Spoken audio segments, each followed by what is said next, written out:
Убагында Минфин болуп туруп мистер 20% атка конгон Акылбек Жапаровдун офшордогу байлыктарын жиги чыкты. Бул үй бүлөнүн Кыргызстандагы мүлктөрү менен элит квартиралар деле өтө көп. Башкасын эсепке албаганда Чудиновдун убагында Көк Жардан берилген 18 гектар жер эле 12 миллион доллардан кем болбойт. Сомго айлансак 1 миллиард сомдон ашат. Берки элит батирлер деле 2 миллиард сомдон ашса керек. Баса бул канттагы жанагы мамлекетке 98 миллион салык төлөмдөр болгон миңдеген гектар аянтты ээлеген мис асыл тукум жана үрөн чарбасына өкмөттөн 200 миллион сомдон ашык кредит алып, анысы да толук төлөнбөй чуу болду эле. Аны казган киши жок, ушундай кишилер башыбызды башкарып атат. Акылбек Жапаровдун орду түрмөдө. Маалымат булак Семетей Талас уулунун Facebook баракчасынан алынды. Эл чындыкты билсин. Садыр Жапаров Ашхабад шаарына келди, аны ким тосуп алды? Кыргыз Республикасынын президенти Садыр Жапаров бүгүн 27 июнда расмий иш сапары менен Түркмөнстандын борбору Ашхабад шаарына келди. Мамлекет башчысынын учагы Ашхабад шаарындагы эл аралык аэропортко конуп, Садыр Жапаровду траптан Түркмөнстан энергетика министри Чарымурат Пурчеков тосуп алды. Эл аралык аэропортто Кыргызстан менен Түркмөнстандын мамлекеттик туулары илинип, килем төшөлүп, ардактуу кароол ротасы тизилген. Эске сала кетсек, расмий иш сапарынын алкагында Садыр Жапаров Түркмөнстандын президенти Гурбангулы Бердимухамедов менен эки тараптуу сүйлөшүүлөрдү жүргүзүп, бир катар иш-чараларга катышат. Булак медиа центр. Эл чындыкты билсин.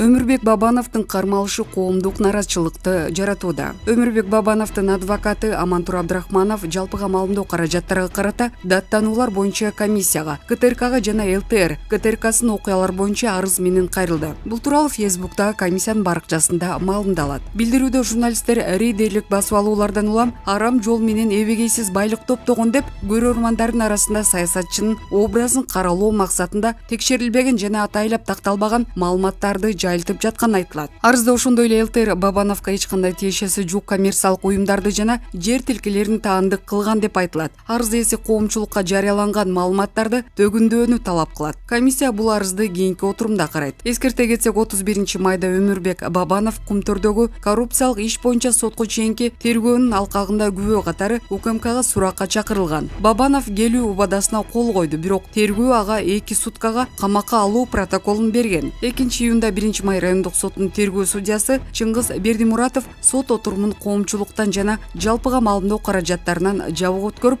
Бабановду 2 айга УКМКнын абагына камаган. Өмүрбек Бабановдун кармалышы коомдук наразычылыкты жаратууда. Булак чындык медиа. Эл чындыкты билсин. Бекборбиев кээ бирин ойуна койсоң рогаткасын көтөрүп алып согушкусу келет экен. Мындай пикирди белгилүү ырчы Бекборбиев социалдык баракчасына жазды. Садыр Жапаровдун Тажикстанга барат деген көрөгөз саясатчы катары бааласак болот. Кечи жакында барбай эле койсун дегендер чыкты. Дүйшөмбүгө барбай койсо, чек ара маселеси өзүнөн өзү чечилип калбайт. Тажик туугандар менен сүйлөшпөй койсок, алыска кетип да калышпайт. Алар биздин Аллахтан түшкөн түбөлүк коңшубуз. Алар менен ынтымакта болуу биздин дагы кызыкчылыгыбыз. Ооба, жаман эл жок, арада ар амбициялар менен жарандарыбыз бар. Кээ бирин оюна койсоң рогаткасын көтөрүп алып согушкусу келет экен. Кудайга шүгүр азыркы өлкө башындагыларга. Эгерде ушул абал кээ бир келесо психикалык жактан оорулуу өлкө башчыларынын убагында болгондо канга боелуп эле жатып калмак экенбиз. Эгер жолукса чек ара маселеси эмес, толук кандуу соода, маданий достук жөнүндө сүйлөшүүлөр болсо керек. Ооба, ким эле коңшусу менен душман болгусу келсин. Тескерисинче камыр жумур катташта бир тууган болгусу келет. Тажикстанга барбай Алматы, Ташкент, Москвада жолукпайбы дегендер да болду. Мына ушул чоң ката болмок аларга да бизге да алдын ала эле ортомчусуз көйгөйлөр чечилбейт деген таризде жакындагандын ордуна алыстап калмакпыз. Тынчтык жолун тандаган саясатчылар мына ушундай жолду тандамак. Сүйлөшүүлөр ийгиликтүү өтсүн деп жазган ырчы. Булак Назар Ньюс. Эл чындыкты билсин.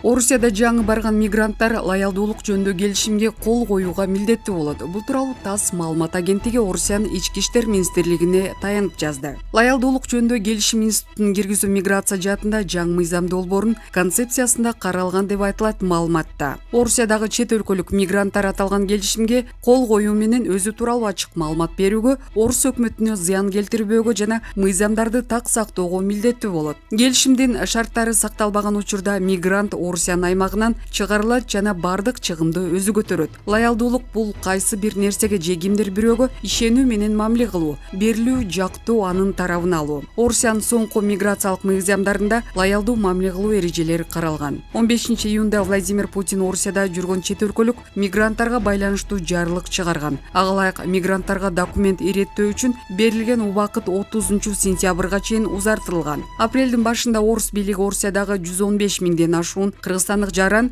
миграция эрежесин сактабай жүргөнүн эскерткен. 15 июндан тарта буларга каршы тиешелүү жазалар ишке кирери айтылган. Расмий маалыматтарга караганда, ушул тапта Орусияда жашап иштеп жүргөн кыргызстандыктардын саны 700 миңден ашуун. Бейрасмий маалымат боюнча мигранттардын саны 1 миллиондон ашат. Булак Назар Ньюс. Эл чындыкты билсин.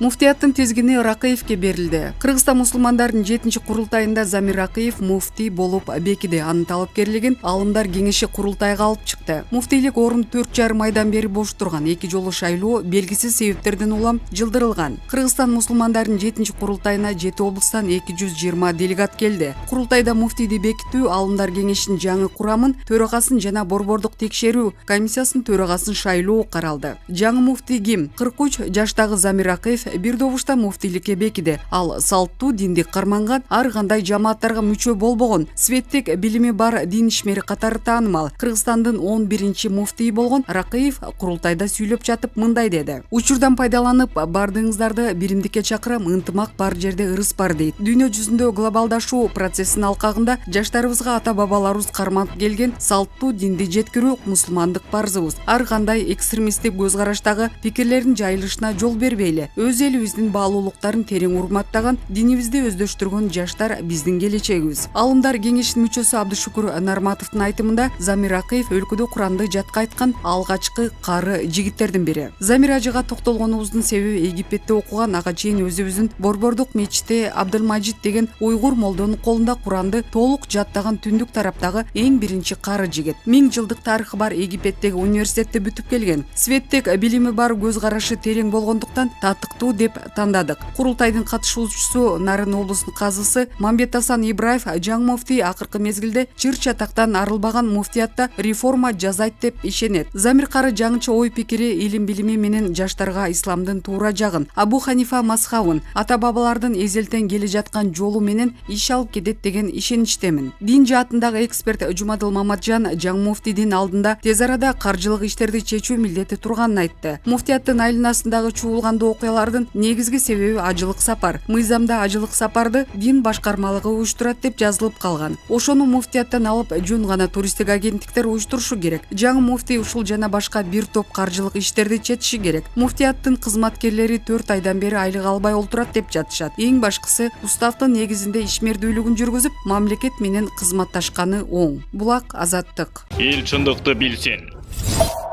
Достук бийлик менен байлыктан жогору турат. Президент Садыр Жапаровдун УКМКнын алдындагы коррупцияга каршы күрөшүү кызматын жоюу чечимин айрым адамдар эки достун ортосунда жик кеткенин, атайын кызматтын төрагасын алсыздандыруу катары баалашууда. Мындай сөздү чыгарган ырк бузар, тилинен башка берекеси жок эл душмандары достуктун баркын билбейт окшобойбу? Болбосо мындай сөздөрдү айтмак эмес. Эки достун достугун эч кандай байлык менен бийлик буза албасын булар эч ак эле далилдешкен. Садыр Жапаровдун башынан кара булут айланып, камакка алынып, оор күндөрдү баштан өткөрүп жатканда достукка Беким Камчыбек Ташиев Жапаровду сатып кетпей, башка бирөөнүн этегине эрмешпей, Садыр Жапаровдун Мекенчил партиясын парламенттик шайлоодо алып чыкканына баарыбыз күбөбүз. Андан тышкары досунун үй бүлөсүнөн кабар алып, Жапаровдун түрмөдөн бошотулушун ошол кездеги бийликке байма-бай айтып, суранып, керек болсо кечирим сурап келгенин ким таналат? Бул эки инсан бири-бирин толуктап турган бир бүтүн экенин эстен чыгарбайлы. Ортосуна от жагам дегендерге эсиңерге келгиле. Силердин жеңил желпи интригаңар өтпөйт. Маалымат Булак Facebook баракчасынан алынды.